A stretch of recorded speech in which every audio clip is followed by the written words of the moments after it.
ना फेसबुक पे आ गया था।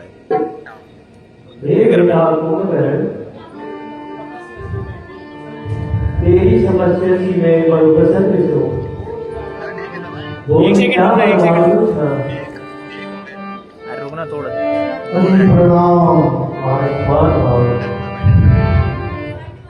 तू कहाँ रूम पे आ गया? देख ले पेदों में तेरे दोस्त नहीं ना भाई।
इधर दिखा था नहीं क्या भाई?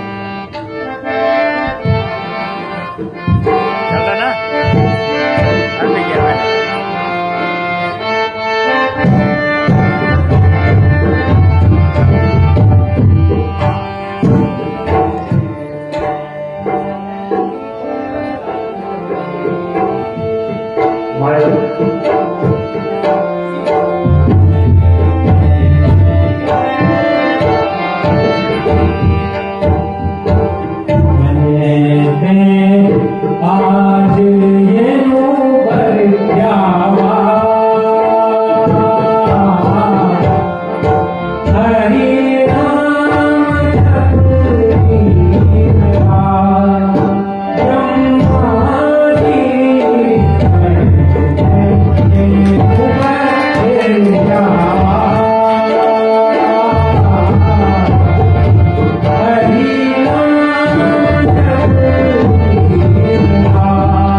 एक बार जोरदार ताली और सभी पात्रों का वास्ता योगा सुंदर नबीने का वास्ता रावण अजय पंवार और कुंभकर्ण श्री संतोष नौटियाल विभीषण अरमान नौटियाल और ब्रह्मा सावन पवार ग्राम के अंदर बैठे एक बार पुनः जोरदार ताली जिलाधिकारी महोदय को हमसे मार्गदर्शन मिलने में आपका सामने केवल 5 मिनट एक छोटी सी ब्रीफिंग आपने ये रामदास समिति के बारे में महोदय रामलीला 1952 में इसकी स्थापना हुई है और इस वर्ष इसका 74वां वर्ष है और 2010 में इसका सोसाइटी रजिस्ट्रेशन एक्ट 1860 के अंतर्गत पंजीकरण किया गया है। 2011 से इस समिति ने पंजीकरण के पश्चात प्रत्येक वर्ष 2011 से इस मंच इससे पूर्व इस मंच पर महिला पात्रों को भी पुरुष ही निभाते चले आ रहे थे।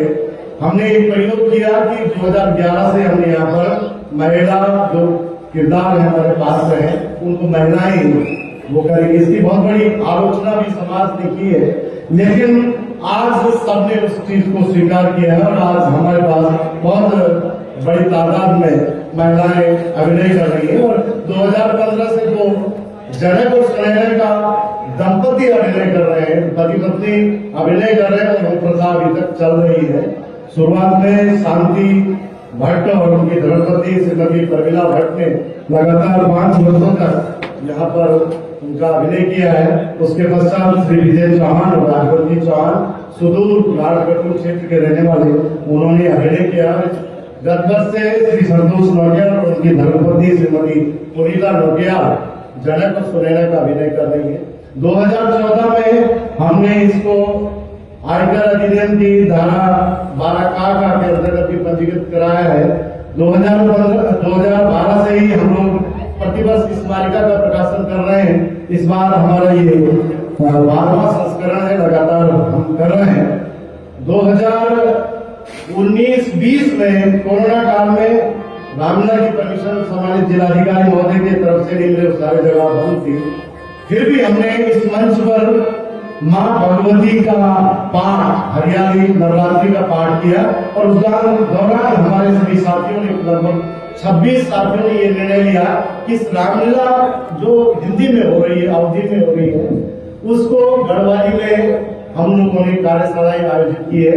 इसके लिए हमने देहरादून में, मनेरी में, मांडव में, अठारी में, चिन्हरी में इन जगहों पर कार्यशालाएं आयोजित करी है और गढ़वाली रामलीला पुस्तक का हमने प्रकाशन किया है और 2021 से हम लोग लगातार यहाँ पर गढ़वाली रामलीला का मंचन कर रहे हैं। मैं आज एक निवेदन रामलीला समिति की ओर से आपसे करना चाहूंगा कि हम इस मंच के ऊपर एक बहुउद्देशीय हॉल का निर्माण करना चाह रहे हैं। हमारे पात्रों के लिए रहने की, आवास की बहुत दिक्कत होती है। सामाजिक विधायक जी ने उसके लिए हमें 5 लाख की धनराशि की घोषणा इसी मंच पर की हुई है। हमने इसका जब प्रांगण गठित करवाया तो 5 लाख में संभव नहीं हो पा रहा, उसके लिए हमें 15 लाख की आवश्यकता है। तो मैंने एक दिन जब मैं जिलाधिकारी महोदय से मिला था, ये बात कही थी, उन्होंने कहा कि जब मैं किसी दिन रामलीला में आपके बीच आऊंगा तो इस पर बात करेंगे।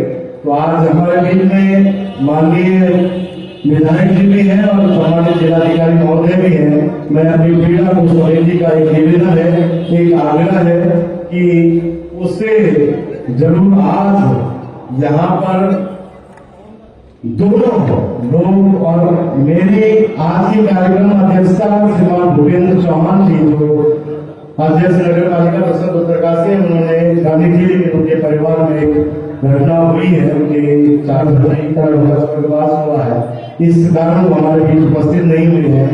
लेकिन उन्होंने मुझे दुर्भाग्य में कहा है कि माननीय विधायक जी और जिलाधिकारी जी जो निर्णय लेंगे, मेरी पूरी जो उनके पूरा बोर्ड है वो इस रामलीला समिति के साथ है और नगर वासियों के साथ है। इसके हित के लिए जो भी करना होगा मैं आपके साथ हूँ, तो मैं उनका भी धन्यवाद करता हूँ। मैं इस अवसर पर श्री रमेश सोमयाल जी को भी धन्यवाद देना चाहूंगा कि जब वो यहाँ पर चेयरमैन बने थे तो हमने उनसे निवेदन किया था कि हमारा भोजन छत में बनता है, बारिश का ये मौसम होता है, कई बार बहुत परेशानियां हमारे बीच में आई, तो उन्होंने सीधा रसोई के निर्माण की अनुमति हमें प्रदान की थी। मैं उनका भी यह समिति बहुत बहुत आभार प्रकट करती है, धन्यवाद ज्ञापित करती है कि उनका सहयोग और जनता का सहयोग हमें मिला। उस सीधा रसोई का निर्माण इसी उत्तरकाशी की राम भक्त जनता के धन से हुआ है। किसी ने ईंट दिया है, किसी ने सरिया दिया है। महादेव सिंह गंगाड़ी जी ने 1 ट्रक कंक्रीट यहाँ पर अपने क्रेशर से हमें उपलब्ध कराई। मैं उन सभी दानी महानुभावों का बहुत बहुत आभार प्रकट करता हूँ जिनका इस समिति के संवर्धन और उन्नयन के लिए हमें निरंतर सहयोग प्राप्त होता है।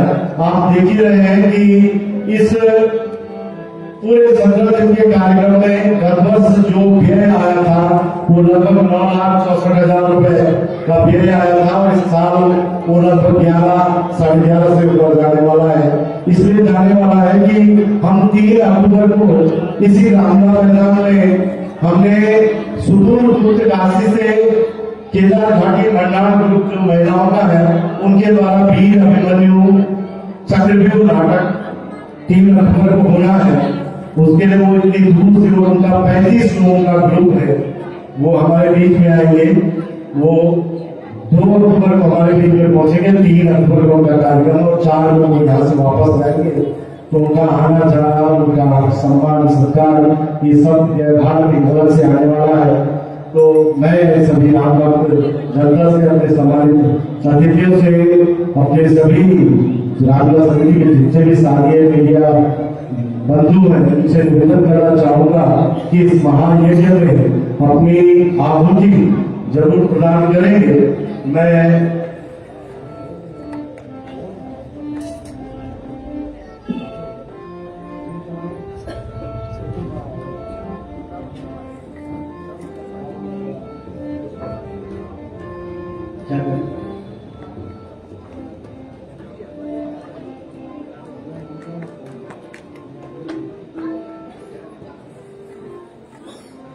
माननीय विधायक जी से निवेदन करूंगा कि आप भली भांति इस मंच की पीड़ा से वाकिफ हैं।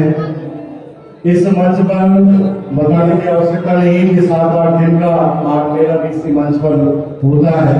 अब कुछ दिनों बाद अक्टूबर में सैनिक दीपावली मेला का भी जो 7-8 दिनों में चलेगा, उसका भी आयोजन होता है। मंसिर भगवान होती है, तमाम तरह के अष्टादश महापुराण या श्रीमद् भागवत, ये रामायण, जो भी कार्यक्रम सामाजिक हो, सांस्कृतिक हो, आध्यात्मिक हो, राजनीतिक हो, सारे इसी मंच पर संपादित होते हैं।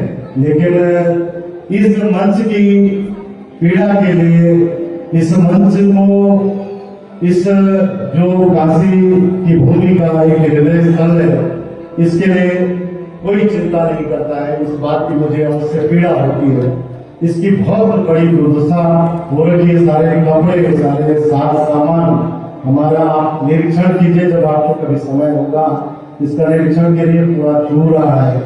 और हर वर्ष वो तो पंजाब सिंह क्षेत्र के जो चंद्रशेखर भट्ट जी हैं, हम लोग उनके आभारी हैं। हमारे पात्रों के और कुछ पदाधिकारियों की रहने की व्यवस्था वहां पर होती है और हम उनको केवल बिजली पानी का थोड़ा बहुत धनराशि देते हैं।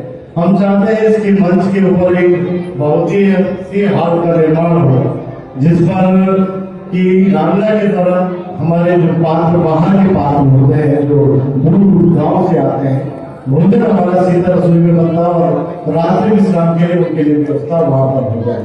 इतना केवल 3 सेट एक बहुत अच्छा मंदिर जैसे हनुमान मंदिर में बना हुआ है, और उसके लिए आपने अपनी विधायक निधि से 5 लाख की धनराशि की घोषणा की है।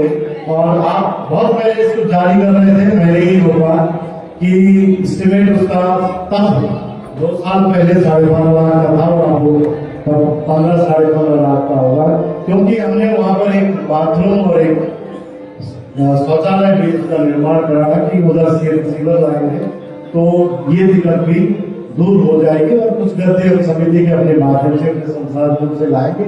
और गर्मी का सीजन होता है ये कि एक पतली चादर या कंबल रखेंगे तो हमारे पास यहाँ पर जो धनराशि हम वहां पर देते हैं, वो धनराशि हमारे किन्हीं और कार्यों के लिए कार्य में दे। तो मैं चाह रहा था कि जिलाधिकारी महोदय को ये ब्रीफ कर दूं कि यहाँ पर ये दिक्कत है, आप खनिज न्यास से या उनका अनटाइड फंड भी होता है, तो उस अनटाइड फंड से और खनिज न्यास से मैं व्यवस्था समझता हूँ कि सारे गांव में आपको अपनी विधायक निधि देनी होती है। लेकिन हम आभारी हैं आपके, आपने इस समिति को 5 लाख देने की घोषणा करी है, और 10-12 लाख अगर जिलाधिकारी महोदय के अनटाइड फंड से हमें मिल जाते हैं तो